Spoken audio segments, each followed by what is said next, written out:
Ooh. That is probably the weirdest extending barrel that I've seen.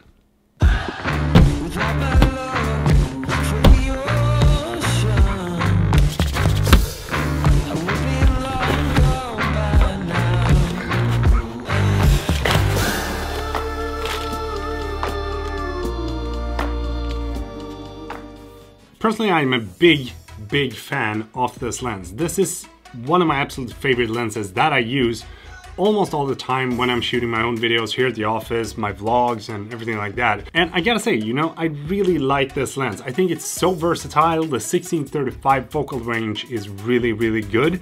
The downside of this lens is definitely the f4 aperture, because when you're shooting inside stuff, you really want to have the 2.8 aperture that you get in the G Master or the Tamron lens. But currently the G Master is insanely overpriced in my opinion, and the Tamron though is basically the same price as this one. So which one is the best? I just want to start off by saying hi to everyone that has joined in here lately, because you know there's still been an incredible growth here on the channel. So hi, hope everything is well with you. Really good to have you here. And if this is your first time watching me and you enjoyed the video, I'd highly appreciate it if you hit that subscribe button. So thanks so much. So when it comes to the build quality of the Tamron 17-28 f2.8 Di3 RXD, that's a long name. I do think it feels exactly the same as the 28-75, which is both a good and bad thing, because it has this like lightweight feeling to it, but it also has this like cheap feeling to it, if that makes sense. And you also don't have any kind of switches or buttons or anything else than the zoom ring and the focus ring basically, and that's it. When it comes to the weight of the lens, it is 420 grams, which is 0.9 pounds. And I gotta say, like, it does feel quite lightweight, and when you compare it to the 16-35, you can definitely feel that there's a big difference between the two lenses, and this feels like a lot lighter than the 16-35. So when you have this lens mounted to your camera, it's definitely gonna feel like a really like well-balanced lens on your camera. And I gotta say, like, it's actually a really small lens for the focal length that you get, because if you look at the G Master, it's but this is actually a tiny lens. And if you expand the 16-35 to 16mm and have the Tamron at 17, you can see that there's no difference. This is like almost like 3 or 4 centimeters longer. The focus ring on the lens is definitely something that I personally don't like, because I do think that the material of choice on the focus ring and the zoom ring is wrong. I personally like the more rugged, but when you compare it once again to the 16-35, I do think this is better than the metal thing that you have on the 16-35, because this just will get scratched super easily. When it comes to the zoom ring, I do think it feels basically exactly the same as my 28-75 felt when it was new. But out of experience, I do know that if you use this a lot and go like back and forth between the focal lengths, then it will start to creep, just like my 28-75 has. I've had this lens for like 1 year. You can shake it out from 35 to 75. That's not good. Like, it does feel good when you initially buy the lens, but if you use it a lot, it will definitely and I've also had my 16-35 for more than a year, and I gotta say, like, this is way more wear and tear than a 28-75, and this zoom ring is not going anywhere. Like, it is stuck there. So this is a huge thumbs up for the 16-35. What I think is really cool about this lens is that it is extending like inside the actual barrel of the lens. So the barrel itself is not extending like the 16-35. So if you just put a filter on this lens, then there's no dust that is gonna like come in here at all. But if you look at this lens, there's a lot of dust that can get in like right here. I think it's cool. What I really like about the Tamron lenses though is that they do have this weather sealing gasket here in the back, and this is a huge thumbs up for the Tamron lenses so far, because even though the 16-35 feels like a little bit more expensive lens, it does not have the weather sealing gasket here in the back, and that for me is a really bad thing. And the 16-35, like, it still works good, but I am a little bit more cautious on what kind of environments that I use this lens in. So Tamron, huge thumbs up for putting the weather sealing gasket here in the back. It's really, really good. All right, so the biggest question that I've been getting from you guys is which lens that you should buy of these two when you're vlogging. So we're gonna test that out and see how much of a difference it makes to have the OSS in the lens.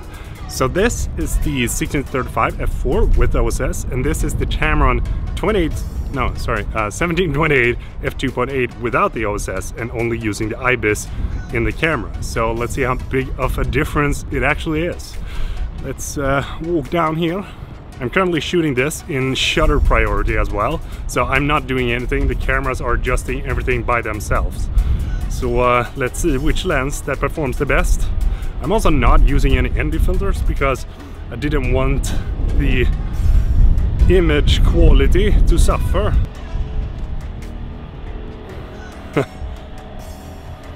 Alright, so I'd love to know which lens do you think performs the best? Is it the 16-35 or the Tamron 17-28? Drop a comment. When it comes to the focusing distance of this lens, it's basically the same as its bigger brother or older sister, or I don't know what you call it, but same as the 28-75, it's like 19 centimeters from the camera sensor, so you can get really, really close to your subject and really like blur out those backgrounds, even though you are at 17 millimeters. And that basically makes this lens a little bit like macro-ish, I guess. And comparing that to the 16-35, this has 28 centimeters, so like there's 10 centimeters difference, and that's basically this much. Highly like that about Tamron, but also gotta say, I don't feel the need to actually get that close when I'm shooting at 16 millimeters. So, now to the most important part. What about the image performance of this lens? Personally, I think that this is one of the sharpest lenses that I've used when you shoot it at 16 millimeters, but this takes it to a totally different level. Like, this is incredibly sharp. I did shoot both lenses at the widest, which is 16 millimeters and 17 millimeters at f4, and the Tamron is just like, it is insanely sharp. It is really, really sharp. Comparing the two side by side, it actually makes the 16 millimeter look really soft. And when you go up to 28 millimeters, then the Tamron still is by far the best, because the 16-35 is not good when you go up above like 24 millimeters. So yeah, I'm highly impressed by the image performance of this lens. When it comes to the bokeh of the two lenses, it's definitely a personal thing, so I think both lenses actually look really good. Unfortunately, I did not get a chance to test the IAF of this lens, but the autofocus is great. It is on par with the 28-75, which is really, really good. Personally, I do think that the OSS is definitely gonna make a huge difference if you're doing a lot of video, if you're shooting a lot of vlogs, or if you're doing any kind of like handheld video work. When it comes to the difference between 16 millimeters and 17 millimeters, it might not sound as much, but it's actually pretty big. And personally, I do think that 17 millimeter is not wide enough. I don't know why it felt like that, but it's basically the same as the 28-75, because 28 doesn't really feel wide enough. You really want to get that 24 millimeter, and that is exactly the same feeling that I got with the 17-28, because going up to that 35 millimeter focal length is really, really good, and this is gonna feel a little bit limited when you have the two lenses side by side. So which lens do I recommend of the two, Dan? Dan. Personally, I am a huge fan of this lens. This is my go-to lens when I'm shooting anything here in the office, my vlogs, my anything at all, and I really like this lens. I don't feel like the f4 aperture is a big issue for me, especially since you can crank up the camera to like ISO 12,800 nowadays, and this is definitely the lens that I would recommend to anyone that is shooting a lot of photos, anyone that is putting your camera on a slider or a tripod, or is really steady with your hands. So if you don't care about the OSS or getting those extra like few millimeters that you get on the longer end and those like 16 millimeters on the wider end, I gotta recommend this lens. Again, this is probably my favorite lens that I got in the kit right now, and I wouldn't trade this in for this lens. I'm gonna keep this, I'm gonna send this back. Highly recommend this one, highly recommend this one. Two totally different purposes. I would love to know if you're going to buy this lens, or if you're going to buy this lens, or if you already have bought this lens, what do you think about it? And what do you think about this if you already own it? So please do drop a comment below. If you like the video, please do give it a thumbs up because it does help a lot. So thank you so much for that. And if you haven't subscribed yet, that'd be highly appreciated as well. And oh, thank you so much for watching. And I guess I will see you in the next video. Hej! Arriba!